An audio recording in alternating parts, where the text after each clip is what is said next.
there's some of that with this as well? Oh, I would venture to say there will be.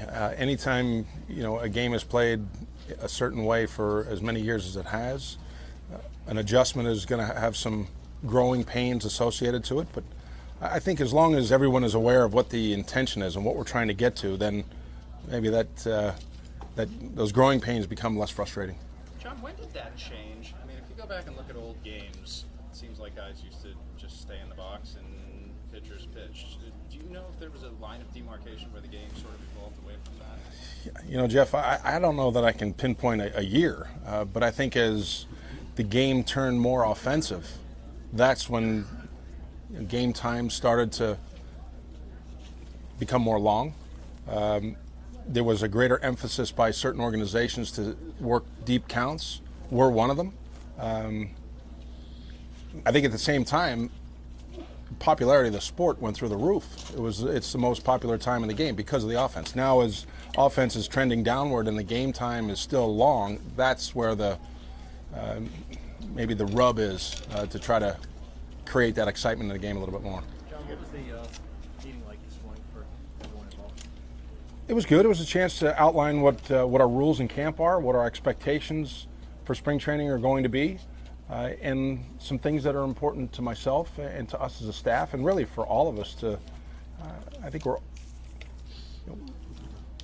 we all recognize the way we want to play the game, but I think it's important to set that tone on day one and build from this day forward in spring training. You get a chance to meet McConnell while he's here? No, I've not seen him. I've heard that he's been on grounds here, but we were in the meeting when he walked in and haven't had a chance to meet him. John, back to the meeting. How do you set the tone? Again, talk is talk, right? So you keep it brief. What's your?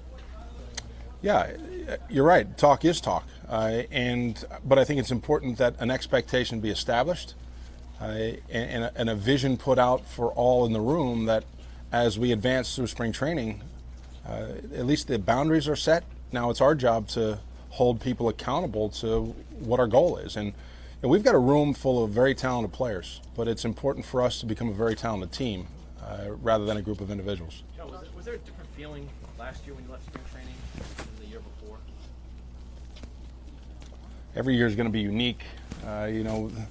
You're going to be influenced sometimes on the recent set of experiences or occurrences.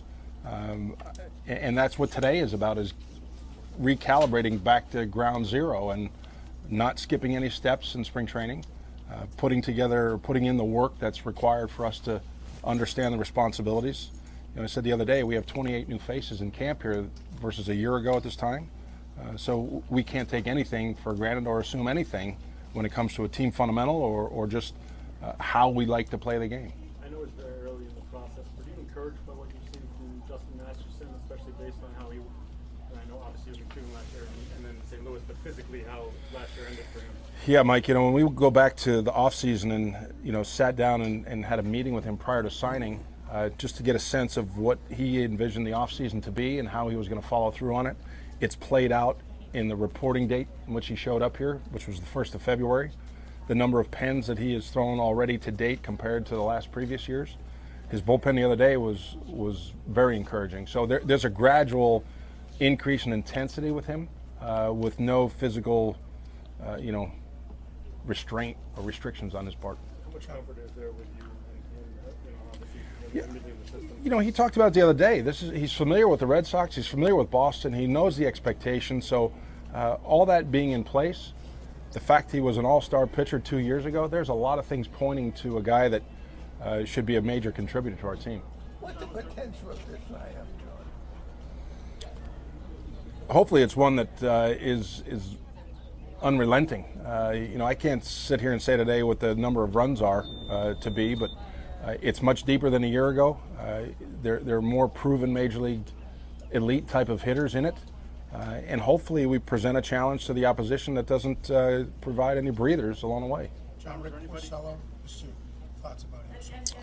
Very professional, in a sense that his work routine is detailed. His approach is, there's a pursuit of excellence that shows up when he throws his bullpens. He's diligent in that way. He's a smart guy who's aware of himself, and I think at the age of 26, to already have 5 years in the major leagues is pretty unique. But he's a mature young man. Same thing about Buchholz in this spring so far. What do you see? What type of position he's Well, someone who's much further ahead than a year ago, just by virtue of a full off season and being able to go through a normal throwing program and progression prior to camp opening up. And personally, I feel like he's in a very good place. John, pitchers are always going to think that rule changes are against them. Hitters are going to think the same thing. What do you think Major League Baseball can do to convince both sides that increasing pace of play is the right thing to do? I think it needs to be given a chance to let it play out and see what happens. I've talked to a number of pitchers in the offseason when it was focused on the pitch clock. Well, is that the reason, why is it always us that's being targeted as the reason to be slower than maybe the game is calling for? But I think everyone is going to look upon themselves as why me a little bit. But I think it's just important to let some of these changes take hold. And once changes do take hold, is it, within a year, if it's not a big deal, you really don't remember it ever being any different? Like I said before, if you've got a good tempo on the mound, the game should flow.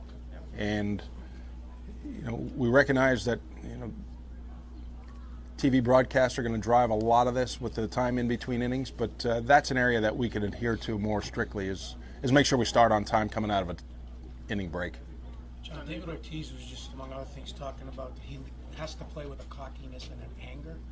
Brought up Tom Brady and said, look, you guys doubted him and I want him as my quarterback.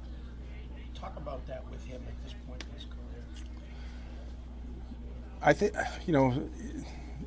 David's the example at the age he is, but I think if you ask any athlete who's competing at the highest level in their sport, there's an edge that has to be found from within with every player. I mean, that's confidence.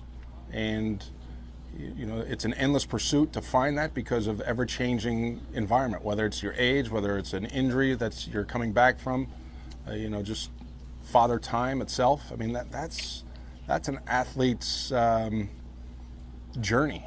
The window of opportunity is closing by the day, and it's a race to maximize it until it finally closes.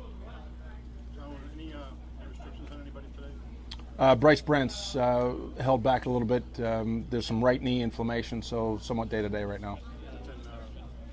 Did you specifically or just from wear and tear? Some work in the outfield yesterday up against the wall in the main stadium here. Yep. John, just a general comment about having the full team out there I mean, it's kind of weird because they've been here all. Yeah, it's been a continuation of what's been going on the last couple of weeks, but it's an official day. It's an official start day. It's a chance to outline what we want to establish and accomplish while in camp here. So that in and of itself is a positive. But in terms of the attitude or guys getting their work in, that's been happening for like I said, roughly 10 days to 2 weeks.